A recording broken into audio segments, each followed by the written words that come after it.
பாடகி, பத்திரிகையாளர், விஞ்ஞானி, திரைப்படத் தயாரிப்பாளர் என பல்வேறு துறைகளைச் சேர்ந்த பெண்கள் அடங்கிய ஒரு குழு ஏப்ரல் 14ஆம் தேதி விண்வெளிப் பயணம் மேற்கொள்ளப் போகிறார்கள். முழுக்க முழுக்க பெண்களை மட்டுமே உள்ளடக்கிய இந்த குழு விண்வெளிக்குச் செல்லப் போகிறது. 6 பெண்கள் உள்ள இந்த குழுவை, ஜெஃப் பெசோஸால் நிறுவப்பட்ட விண்வெளி நிறுவனமான ப்ளூ ஆரிஜின், அதன் நியூ ஷெப்பர்ட் ராக்கெட்டில் விண்வெளிக்கு அனுப்பவுள்ளதாக அறிவித்துள்ளது. கடந்த 1963ஆம் ஆண்டில் சோவியத் விண்வெளி வீராங்கனையான வாலண்டினா தெரெஷ்கோ தனியாக விண்வெளிக்குச் சென்று வந்த பிறகு, பெண்கள் மட்டுமே விண்வெளிப் பயணம் மேற்கொள்வது இதுவே முதல் முறை.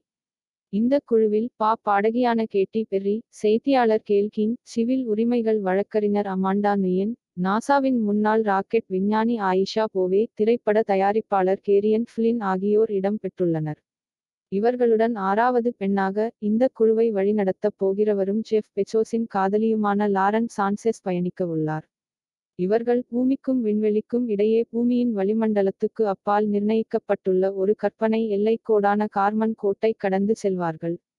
அதனுள் இருக்கும் விண்கலம் முற்றிலுமாக தானியங்கி முறையில் செயல்படக்கூடியது.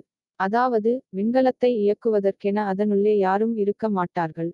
நியூ ஷெப்பர்ட் ராக்கெட், ஏப்ரல் 14ஆம் தேதியன்று அமெரிக்காவின் மேற்கு டெக்சாஸில் உள்ள அந்த நிறுவனத்தின் ஏவுதளத்தில் இருந்து ஏவப்படும்.